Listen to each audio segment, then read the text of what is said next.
ठीक है, ठीक है। मैं स्क्रीन शेयर करती हूँ। टाइम तो बहुत सारा बीत ही जाता है, इसीलिए मुझे ये शुरू का टाइम और लास्ट का टाइम मुझे बिल्कुल पसंद नहीं है।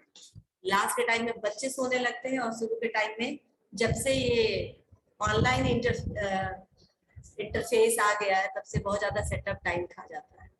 ठीक है, हम लोगों ने लास्ट क्लास में बेलमेंट पढ़ा था। बेलमेंट क्या है? अभी चल रहा है सर, अभी चल रहा है, आपसे डर गया। क्या पढ़ा था मैंने बेलमेंट में? हाँ ma'am, bailment is the delivery of goods by one person to another person for a specific purpose. Very good. Bailment is the delivery of goods from one person to other person for some specific purpose. ठीक है, उस purpose के पूरा होते ही वो हम उसे वापस ले लेते हैं। ठीक है, इसमें मैंने इसके एसेंशियल फीचर्स क्या क्या बताए थे इन शॉर्ट, जो आपको याद हो। टू पार्टीज, यहीं से शुरू करो, सिंपल सिंपल। टू पार्टीज, नाम बेलर एंड बेली। ठीक है, दूसरा essential feature, the product should be return in species, जो लास्ट में पढ़ा था। और it may be for consideration, it may not be for consideration, क्योंकि कंसिडरेशन इज नॉट कंपल्सरी। बताया था ना, ग्रेटिट्यूएशन, नॉन ग्रेटिट्यूएशन। हाँ, और इट कैन बी एक्सप्रेस्ड और इम्प्लाइड कॉन्ट्रैक्ट, ये भी था। मेरा एग्जाम नहीं है, तुम लोगों का होगा। ऐसे ही याद रखो, मत पढ़ना उसको बाद में एग्जाम के दिन बहुत ज्यादा पढ़ना पड़े, ऐसा मत करो। ऐसे से पढ़ो कि क्लासरूम में एक प्रिपरेशन हो रहा हो। ठीक है, राइट। ये सारे एसेंशियल फीचर्स थे इसके, राइट। अब हम टाइप्स ऑफ बेलमेंट या काइंड्स ऑफ बेलमेंट भी हमने देखा था। मैंने दो तरह का बताया था, एक की ग्रेटिट्यूअस, नॉन ग्रेटिट्यूअस। वो आपको पता है क्या होता है ग्रेटिट्यूअस और क्या होता है नॉन ग्रेटिट्यूअस। मैम जिसमें नाम क्या, बोलो फिर से, अभ्यास। जिसमें रेम्युनरेशन मिले, जिसमें रेम्युनरेशन, जिसमें नॉन ग्रेटिट्यूअस में कंसीडरेशन बोलेंगे हम उसको। कंसीडरेशन है या नहीं, बस मुझे ये बता दो। नॉन ग्रेटिट्यूअस में कंसीडरेशन है या नहीं है? मैम कंसीडरेशन नहीं है। कंसीडरेशन है ना, तभी तो वो नॉन ग्रेटिट्यूअस है। नॉन ग्रेटिट्यूअस में है, नॉन ग्रेटिट्यूएशन में कंसीडरेशन है, क्योंकि वो कोई ग्रेटिट्यूअस मतलब मैंने आपको बताया था। ग्रेटिट्यूड मतलब क्या होता है? Thank you. ठीक है ना, हम रिलेटिव हैं, हम फ्रेंड्स हैं, हम ग्रेटिट्यूड के कारण आपको ये हेल्प कर रहे हैं। ठीक है ना, है ना। तो ग्रेटिट्यूअस में कंसीडरेशन नहीं होगा और नॉन ग्रेटिट्यूअस में होगा। ठीक है ना, क्लियर संजलि? Yes ma'am. ठीक है, इसके अलावा on the basis of consideration and reward भी आपको पता है, on the basis of benefits भी आपको पता है। ये सब हम लोगों ने कर लिया था, अभी बस एक बार रिवीजन हो गया। On the basis of benefit में क्या क्या है? One which is only for the benefit of belly, one which is only for the benefit of baler, and one for the mutual benefit, जिसमें दोनों का होता है। जैसे हायरिंग का एग्जांपल लिया था हमने, वो दोनों के बेनिफिट के लिए है। लाइब्रेरी से बुक लेना सिर्फ बेली के बेनिफिट के लिए, बेलर के लिए उसमें कोई खास बेनिफिट, कोई बेनिफिट नहीं है। और मैं अपना पेट नेबर को देके जाती हूँ या अपना मोबाइल सुरेश को छोड़ के जाती हूँ, तो उसमें सिर्फ मेरा बेनिफिट है, तो ये बेली के बेनिफिट के लिए हुआ। ठीक है, अब हम ड्यूटीज ऑफ बेलर एंड बेली देखते हैं। सिंपल, अगेन जैसे मैंने एजेंसी में बताया था कि जो प्रिंसिपल की ड्यूटीज है उसको ही रिवर्स कर दोगे तो एजेंट का हो जाएगा राइट्स, है ना। तो ऐसे ही यहाँ पे हम लोग देते हैं ड्यूटीज ऑफ बेलर। ठीक है, यहाँ पे बिल्कुल जस्ट रिवर्स, यहाँ पे भी जो ड्यूटीज है बेलर के वो राइट्स है बेली के। ठीक है ना, और जो राइट्स है बेलर के वो ड्यूटीज है बेली के। ऐसे ही याद रखना। ओके, तो सबसे पहला पॉइंट है इसमें, सबसे पहला point duties of a bailor में, duty to deliver the goods, यानी कि बेलर को सबसे पहले बेलर को डिलीवर करना होगा। ये भी एक एसेंशियल फीचर था, है ना, कि गुड्स का एग्जिस्टेंस होना, फिजिकल फॉर्म में गुड्स का एग्जिस्ट करना। तो to deliver the goods as per the contract is the duty of bailor. ठीक है, next to disclose faults in goods, शायद ये हम कर चुके थे, मुझे याद आ रहा है कि गुड्स में अगर कोई मटेरियल फॉल्ट हो, मटेरियल फॉल्ट मतलब उसको यूज करने में उस फॉल्ट के कारण डैमेज या यूज करने वाले को हार्म पहुंच सकता है। इस तरीके का कोई मटेरियल, कोई खास, कोई इंपॉर्टेंट फॉल्ट है हमारे गुड्स में, तो that should be express by bailor to bailee. ठीक है, थोड़ा क्विकली चलते हैं क्योंकि ये सब कर लिया था। तो bear necessary and extraordinary expenses even if it is gratuitous, ठीक है ना। ग्रेटिट्यूस में हमको कुछ पे नहीं करना होता, कंसिडरेशन नहीं होना। मैंने आपको एग्जांपल दिया था, एक तो दिया था कि बगल में अगर आपने अपना पेट छोड़ा, मैं आपको याद रखने के लिए एग्जांपल देती हूँ कि समटाइम्स वी यूज बाइक और कार ऑफ आवर नेबर्स और आवर फ्रेंड्स, तो यूज किया तो ठीक है ना, लेकिन क्या है, आप उसको वापस पेट्रोल भरा के दो तो वो ठीक लगता है, ठीक है ना। हर बार आप ड्राई करके उसको वापस करोगे तो दूसरी बार से वो बोलेगा अरे मेरा कार तो फलाना ले गया है ही नहीं मेरे पास, है ना, वो बहाने बनाना शुरू कर देगा। तो ग्रेटिट्यूअस है, ठीक है, लेकिन आप बहुत लेट है, आ जाइए, हम भी उतने ही लेट है, ठीक है। तो बैठो, मैंने क्या बोला कि ग्रेटिट्यूअस भी है तो भी अगर कुछ नेसेसरी मतलब अति आवश्यक अगर कोई खर्चा किया गया है या फिर कोई एक्स्ट्रा ऑर्डिनरी खर्चा हो गया, तो आपको वो पेमेंट कर देना चाहिए। जैसे कि हमने अपना डॉगी छोड़ा अपने नेबर के पास, ठीक है ना, उसने रख तो लिया लेकिन वो उस बीच में बीमार हो गया, तो उसको वेट के पास लेके जाना, उसका मेडिसिन कराना, ये एक्स्ट्रा ऑर्डिनरी एक्सपेंसेस हो गया और ये अननेसेसरी एक्सपेंसेस भी नहीं है ना। ये तो जरूरी था उसका इलाज कराना, अदरवाइज वो मर सकता था या भी और ज्यादा बीमार हो सकता था। तो अगर ये necessary and extraordinary expenses baler को बेयर करना उसकी ड्यूटी है, और सिमिलरली बेली उससे ये क्लेम कर भी सकता है, ठीक है ना। अगर वो नहीं देगा तो बेली का राइट है, वो उससे क्लेम कर सकता है, ठीक है। नेक्स्ट,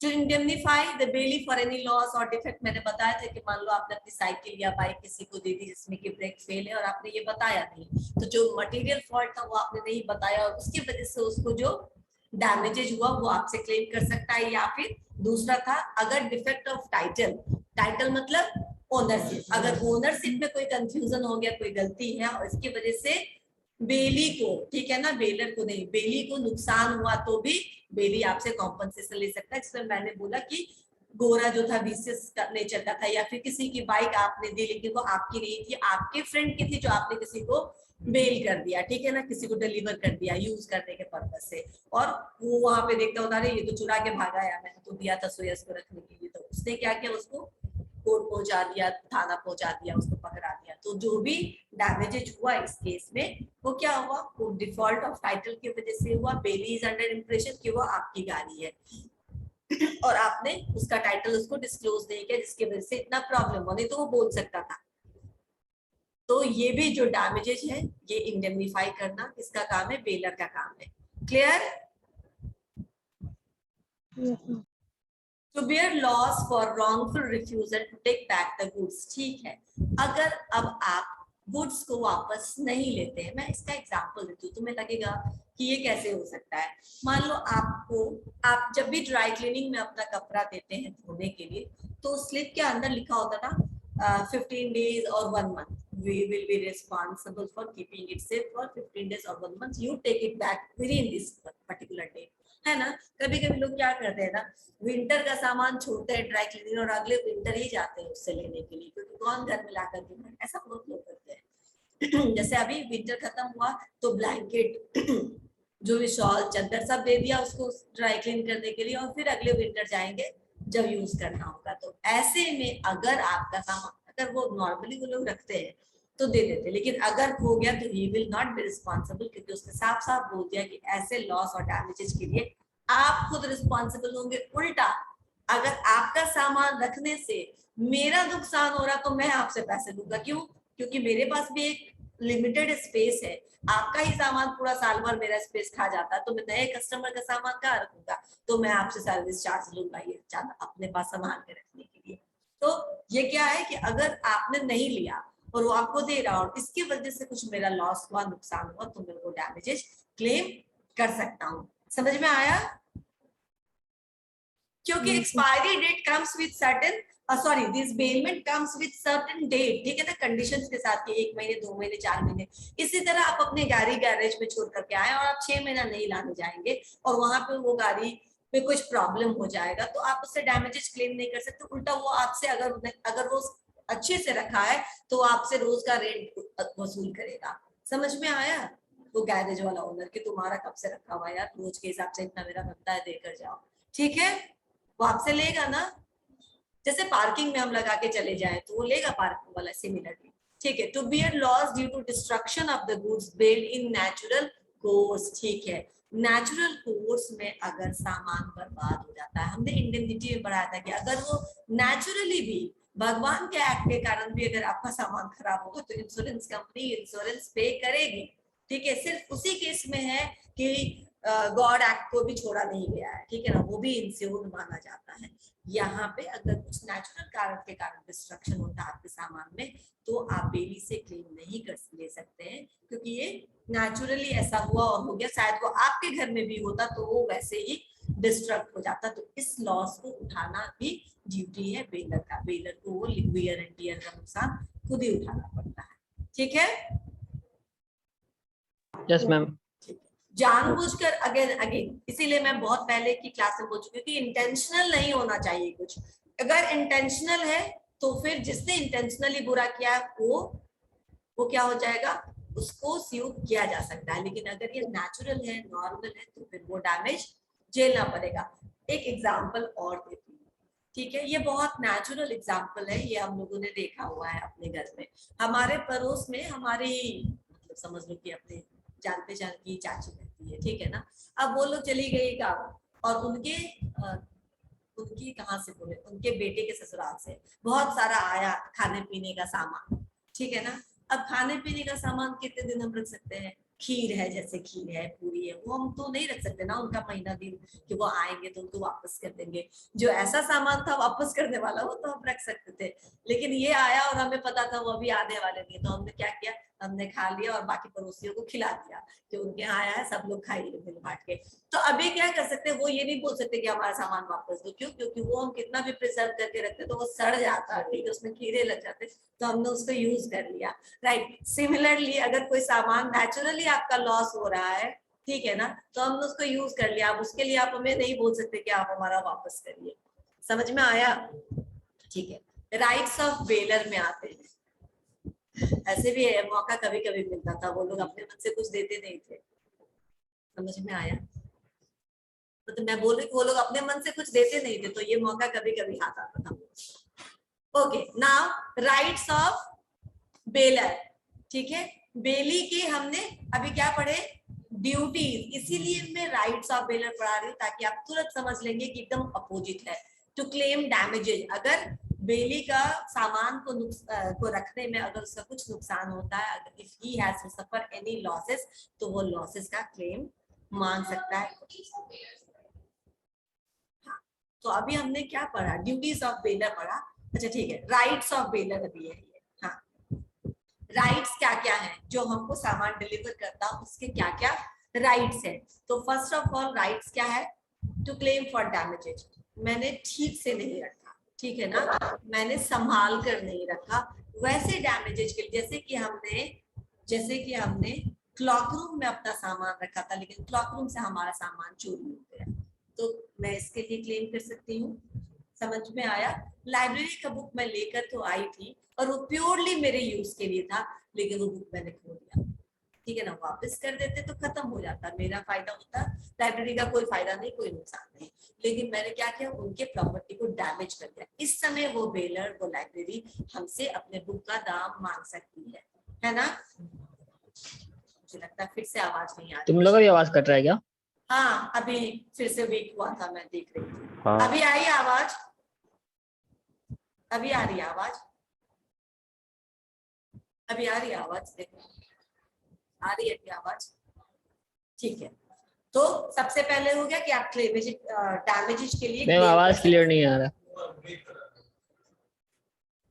खुद ही ठीक होगा। अभी देखा था मैंने, वीक कनेक्शन आया था।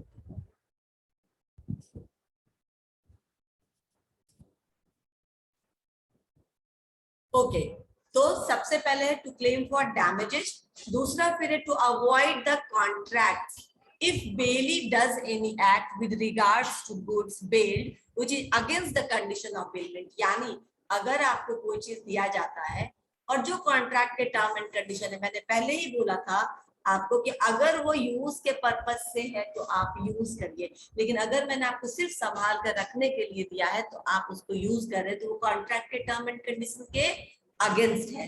और ऐसे यूज के कारण में यानी जो बेलर है वो क्या कर सकता है, इसके लिए भी वो क्लेम कर सकता है या वो सू कर सकता है या वो अवॉइड कर सकता है, टर्मिनेट कर सकता है। ठीक है, मैंने ड्राई क्लीन में अपना कपड़ा साफ करके रखने के लिए दिया तो वो पहन पहन के घूम रहा है। ठीक है समझ में आया? तो ये हम टर्मिनेट कर सकते हैं ना, अपना कपड़ा लेंगे कभी नहीं देंगे उसको, ठीक है, और उसको चार्जेस भी उससे वसूल करेंगे। तो क्या हो गया, यूज के पर्पज से अगर नहीं दिया, यानी जो भी कॉन्ट्रैक्ट्स के टर्म एंड कंडीशन है उसके अगेंस्ट अगर बेली काम करता है, जिसको हमने सामान रखने के लिए दिया है, तो वो कॉन्ट्रैक्ट हम रेसेंड कर सकते हैं, टर्मिनेट कर सकते हैं। क्लियर? उसके बाद to claim compensation for unauthorised use, unauthorised use भी अभी कवर हो गया। उसमें था कि कोई भी सिर्फ यूज ही नहीं हो सकता, और भी कुछ हो सकता है। जैसे देखो, X lets to Y a horse, यानी एक्स वाई को हॉर्स किराए पे देता है राइडिंग के पर्पज से। Y drives the horse in his carriage.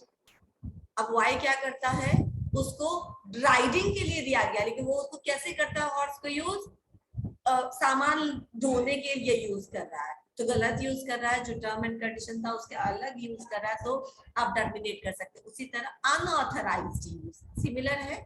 Unauthorised use यानी जो आपको अथॉरिटी नहीं दी गई है, आप उस तरीके का अगर यूज करते हैं उस प्रोडक्ट का या उस सामान का, तो भी वो इलीगल यूज माना जाएगा और भी उसके लिए कॉम्पनसेशन क्लेम कर सकता है। अभी आवाज आ रही है? Yes ma'am. Yes ma'am. ठीक। अब नेक्स्ट, टू इन्फोर्स राइट्स। ठीक है, टू इन्फोर्स राइट्स मतलब a beller may take legal action against the bailiff for enforcement of his right। अगर उसके राइट्स जो भी हैं, अगर वो आप उसको नहीं दे रहे, जैसे कंपनसेशन नहीं पे कर रहे हैं, ठीक है, उसका सामान उसको वापस नहीं दे रहे, वो लेने आया लेकिन नहीं दे रहे, तो ऐसे केसेस में वो अपने राइट्स को डिफेंड कर सकता है, उसके लिए स्यू कर सकता है, और तब भी आपसे अपना राइट्स पूरा ले सकता है। ठीक है, इन्फोर्स करना मतलब वो अपने राइट्स को, अधिकार को लागू कर सकता है थ्रू लीगल क्लेम्स। ठीक है, लॉ के साइड से भी उसको ये फैसिलिटी है। इसी तरह बेली को, वो बेली के जो भी राइट्स है वो अगर फुलफिल नहीं होगा तो वो भी बेलर को क्लेम कर सकता है, स्यू कर सकता है। Right, next, to claim increase और प्रॉफिट फ्रॉम द गुड्स। ये इंटरेस्टिंग है, टू क्लेम इंक्रीज और प्रॉफिट फ्रॉम द गुड, जो गुड आपने उसको रखने के लिए दिया। नॉर्मली हम वॉच मेकर को घड़ी देते हैं तो उसमें कुछ प्रॉफिट नहीं होगा, उसमें कुछ वृद्धि नहीं होगा, रखे रखे थोड़ी ना एक घड़ी दो घड़ी हो जाएगा, नहीं होगा तो हम नहीं ले सकते। लेकिन कभी कभी मान लो गाय है या मुर्गी है, ठीक है ना, मुर्गी ने बहुत सारे अंडे दिए तो वो अंडे भी मुझे वापस करो। राइट, गाय है, गाय ने एक काफ को जन्म दिया तो वो जो इंक्रीज हुआ सामान में बढ़ा, ठीक है ना, वो भी मुझे वापस चाहिए। समझ में आया? तो अगर कोई इंक्रीज हो रहा है या कोई प्रॉफिट हो रहा है उससे, तो वो आप मुझे वो भी ले सकता है। ये राइट है बेलर का, वो ये सब क्लेम कर सकता है। समझ में आया? समझ में आया? तो नॉर्मली नॉन लिविंग थिंग्स के केस में नॉर्मली कोई बेनिफिट नहीं होता है, मतलब कोई इंक्रीज नहीं होगा। हाँ, अगर हमने उसको कोई ऐसा चीज रखने के लिए दिया है जिसमें वो इंटरेस्ट कमा रहा है या जिसको वो आगे यूज करके उसको प्रॉफिट अर्न कर रहा है, तो फिर हम ले सकते हैं। ठीक है, जैसे लीज पे हमने कुछ सामान दिया, ठीक है ना, तो उसमें जो भी इंटरेस्ट आया, जो किराया आया, वो हम ले सकते हैं। ठीक है, तो कोई भी इंक्रीज है या कोई भी बेनिफिट है उसको बेलर ले सकता है। ठीक है ना, उसका राइट है उसका, क्योंकि वो उसी का सामान है। Now duties of bailee. ठीक है, ड्यूटीज ऑफ बेली सिंपल है, duty to reasonable care of goods. पहला काम क्या होगा बेली का, लाइब्रेरी से बुक लेकर के जाते हो तो सही तरीके से वो फटे चिटे नहीं, कहीं कुछ खरोच नहीं आए, कितना ध्यान से रखते कि किसी और का बुक है वापस करना है। ठीक है ना, तो कोई वेयर एंड टियर ना हो, आप जानबूझ करके उसमें किसी तरह की क्षति ना पहुंचाए, इसीलिए उसके गुड्स की क्वालिटी को, बल्क को, वैल्यू को एज इट इज मेंटेन करके रखना होता है। ठीक है, according to section 151, in all cases of bailment, the bailee is bound to take as much care of goods bailed to him as a man of ordinary prudence would under similar circumstances। finder of goods याद आ रहा है? अगर किसी को सामान अचानक से मिला, मेरा कोई सामान आपको अचानक से मिला, तो आप उसको उतना ही केयर से रखिए जितना कि आप अपना सामान नॉर्मल सर्कमस्टांसेस में केयर से रखते। सिमिलरली बेली को भी यही करना है कि रीजनेबल केयर रखना है। ठीक है ना, उसके लिए जान नहीं दे देना है, लेकिन जो वो अपने सामान का जितना केयर करता है उतना केयर से उसको रखना है। नॉर्मली क्या होता है, दूसरे का है तो वहां रख दो, वहां रख दो, कोने में कहीं रख दो, ठीक है ना, डूबेगा तो सबसे पहले उसी का सामान डूबेगा, ठीक है, वैसे नहीं रखना है। अपना सामान को जैसे रखते हैं वैसे उसको उतने केयर से रखना है। Okay, a bailee is under a duty to take as much care as a good ordinary prudence is सब हो गया, the duty starts। हाँ, अब ड्यूटी ये कब से होगी, as soon as he accepted the delivery, जैसे उसके पास सामान आ जाता है, बेलर उसको डिलीवर कर देता है गुड्स, वैसे ही उसकी ये ड्यूटी, रीजनेबल केयर वाली ड्यूटी शुरू हो जाती है। If a bailee had taken the reasonable care, he is not responsible for the loss. यानी कि अगर आपने उसका उचित केयर किया है, ठीक है ना, रख रखाव किया है, तो भी कुछ नुकसान हो गया, तब आप लायबल नहीं है, ठीक है। ऑल द केसेस में आप देखो, अगर इंटेंशनली आपने डैमेज नहीं किया तो you are not liable.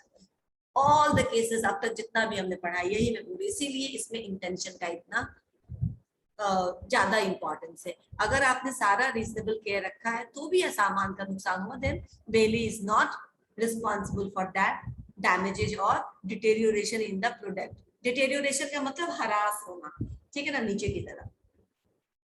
If the care falls below this standard, अगर आपने केयर अच्छे से नहीं रखा, जो स्टैंडर्ड था जो आप अपने लिए करते वैसे नहीं रखा, देन उस केस में आप डैमेजेस के लिए या लॉस के लिए रिस्पॉन्सिबल हो जाएंगे, ठीक है, समझ में आया।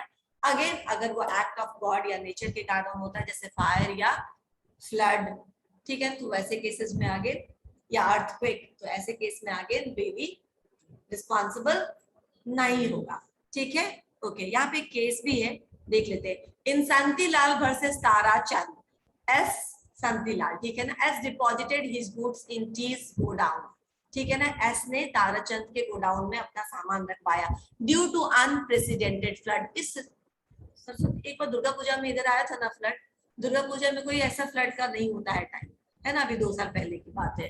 तो ड्यू टू अनप्रेसिडेंटेड फ्लड, कोई ऐसे प्रेडिक्टेबल नहीं था, कोई ऐसे पहले से जानकारी नहीं थी कि ऐसा होगा और फ्लड आ जाएंगे। गुड्स वर डैमेज, तो क्या इसमें टी रिस्पॉन्सिबल है? No, T is not liable. तो शांतिलाल का जो ये क्लेम था कि आप मुझे डैमेजेस दो, वो नहीं सही था, ठीक है ना, तो उसको कोर्ट ने खारिज कर दिया। Next, due to not to make unauthorised use of goods, अभी हमने पढ़ाई था उस केस में कि अगर आप अनऑथराइज्ड यूज ऑफ गुड्स करेंगे तो वो डैमेजेस कोई है क्या? नहीं ना, तो डैमेजेस आप क्लेम कर सकते हैं। इस केस में क्या हो गया, अनऑथराइज्ड के अगर आप यूज करते हैं, ड्यूटी नॉट टू मेक, यानी बेली का कर्तव्य है कि वो अनऑथराइज्ड यूज ना करे, जिस चीज के लिए उसको नहीं दिया गया वो चीज, उस काम को उस चीज पे यूज नहीं हो। एक एग्जांपल जब हम लेते हैं, अभी तो नहीं जरूरत पड़ता क्योंकि अब भगवान के दया से और नीतीश कुमार की दया से इलेक्ट्रिसिटी की हालत अच्छी है, जो अच्छी है वो तो अच्छी बोलेंगे, ठीक है ना, तो अब अच्छी है। लेकिन एक टाइम था जब इलेक्ट्रिसिटी बहुत खराब रहता था, 24 घंटे में 10-12 घंटा रहे तो हमें अच्छा लगता था कि नहीं अच्छा है, लाइट तो रहता है, ठीक है, ये कंडीशन थी। तो वैसे कंडीशन जब हम जनरेटर का पॉइंट लेते थे तो कई बार वो जो देने वाला तो बोल देता था फ्रिज मत चलाइएगा इस पर, ठीक है ना, फलाना चीज आयरन मत चलाइएगा इस पर, क्यों? क्योंकि उस पर ज्यादा लोड बढ़ेगा, फिर उसको पता नहीं रहेगा उस हिसाब से कि कितने को दिया है, फिर वो खराब हो जाएगा, आपका सामान भी खराब होगा और उसका लोड बढ़ेगा तो उसका जनरेटर भी खराब होगा, या हो सकता है वो उतना लोड वहन ना कर पाए।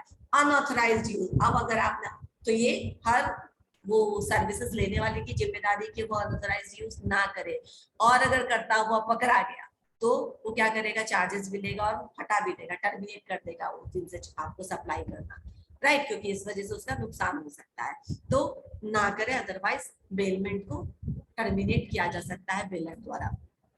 सेक्शन 144 ऑफ द 154 सॉरी 153 में दिया गया कि अनऑथराइज्ड यूज मत करिए, क्योंकि अदरवाइज अगर आप अनऑथराइज्ड यूज करेंगे तो वो बेलर टर्मिनेट कर सकता है। And section 154 of this act says that if the bailee makes unauthorized use of goods bailed, uses them in a way not instructed by the terms of bailment, he is liable to make compensation for any damages arising to the goods। मतलब इसमें क्या होगा, अगर आप unauthorised use कर रहे हैं, ठीक है ना, वो 53 बोलता है don't do any unauthorized use of that particular goods even if you are doing this now, ठीक है, और इसके वजह से अगर उनके गुड्स में कोई क्षति पहुंचे तो आपको वो कंपनसेट करना पड़ेगा।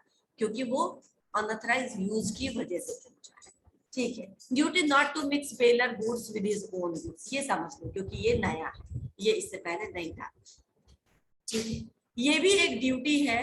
हाँ संस्कार बोलिए, आपने हैंड रेज किया है, कुछ क्वेश्चन है? नो मैम, गलती से हो गया मैम। कोई बात नहीं, डाउन कर लो। ठीक है, duty not to mix bailor goods with his own goods, यानी कि एक ये भी ड्यूटी होती है बेलर की कि बेलर के गुड्स को अपने गुड्स के साथ ना मिलाए। ठीक है, मैं एग्जांपल देती हूँ ठीक फिर से कि गांव घर में अगर सपोज करो कि मेरे चाचा कहीं बाहर रहते हैं, मेरा भी खेत है उनका भी खेत, उन्होंने कहा कि तुम्हारा कटरा हमारा भी कटवा लेना, होते हैं ना ऐसे, सबके फैमिली में ऐसा कुछ ना कुछ होता होगा, इसीलिए मैं ये कॉमन एग्जांपल्स देती हूँ so that you can connect. ऐसा होता है, इस केस में जो चाचा जी हैं वो क्या होंगे, बेलर। फिर उन्होंने अपना सामान को की रखवाली करने की जिम्मेदारी भी, कटवाने की और फिर उसको सुखा करके बोरा में रखवाने की जिम्मेदारी भी। उसमें जो भी हमने नेसेसरी या एक्स्ट्राऑर्डिनरी एक्सपेंसेस बेयर किए वो हम रख सकते हैं, वो हम ले सकते हैं, अदरवाइज और तो कुछ नहीं कर सकते ना। ठीक है, तो क्या होगा इसमें, तो इस तरीके में अगर हमने क्या किया, अपना भी अनाज उनका भी अनाज मिला दिया, ठीक है, पता ही नहीं चला उनका कितना है मेरा कितना है ना। तो ये हमारी क्लास में है आदि।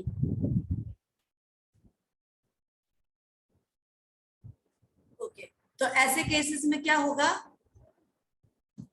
ऐसे केसेस में क्या क्या होगा वो अभी हम देखेंगे। हाँ, एक तो आपको मिलाना नहीं था तो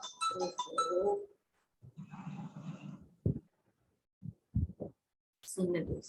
ओके, तो क्या होगा, वैसे केसेस में आपको मिलाना नहीं चाहिए था, अगर आपने मिला दिया तो क्या होगा, baler also had an interest in the mixture, जो आपने मिलाया है उसमें उनका इंटरेस्ट है, उनका शेयर है, सबसे पहली बात, क्योंकि आपने बिना कंसेंट के मिलाया, उनसे पहले पूछा नहीं मिलाना है या नहीं मिलाना है। Second, if the goods can be, एडी क्लास में है, एडी क्लास में है,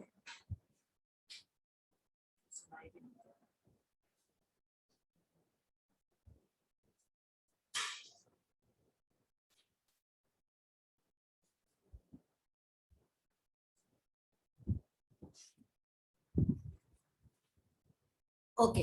नेक्स्ट क्या है, if the goods can be separated और डिवाइडेड, ठीक है, if the goods can be separated और divided, the property in the goods remains with both the parties but the bailee bears the expenses of separation. अगर कोई ऐसा goods है जिसको आपने मिला तो दिया लेकिन उसको आप सेपरेट कर सकते हैं, ठीक है, तो इस केस में क्या हो गया कि आप सेपरेट करिएगा लेकिन जो भी खर्चा आएगा वो किसका आएगा, बेली का आएगा।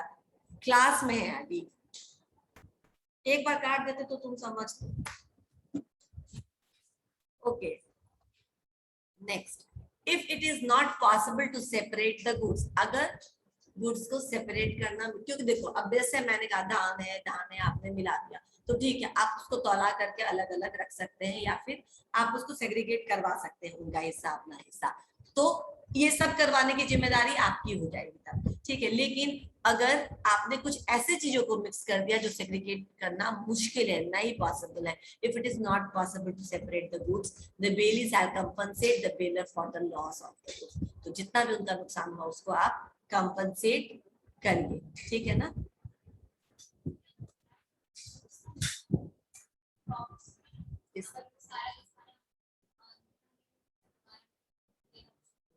सारा मिला देगा तो ये पता नहीं चलेगा ना कि उनका कितना था आपका कितना था, ये पता नहीं चलेगा। देन यू विल से कि मेरा बहुत ज्यादा था आपका इतना ही हुआ था, देन ये जो है आपको पहले मिलाना ही नहीं चाहिए क्योंकि आपके गुड्स को मिलाने का हक नहीं है, कंसेंट नहीं है।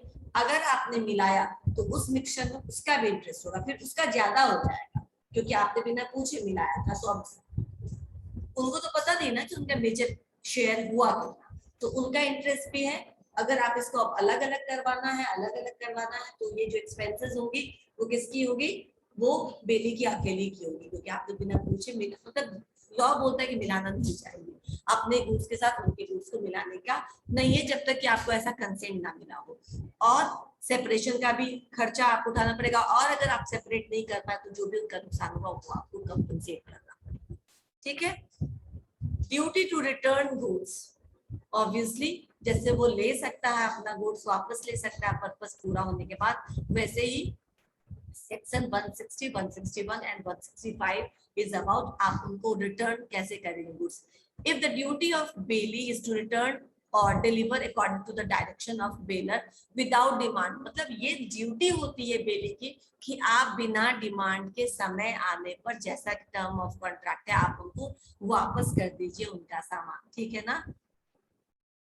which they were built as expired और purpose accomplished, दोनों में से क्या या तो बेलमेंट का पीरियड एक्सपायर हो गया या फिर पर्पस जो था वो अकम्पलिश हो गया, दोनों में से अगर कोई एक हो गया है तो आपको वो रिटर्न कर देना चाहिए किसको, बेलर को।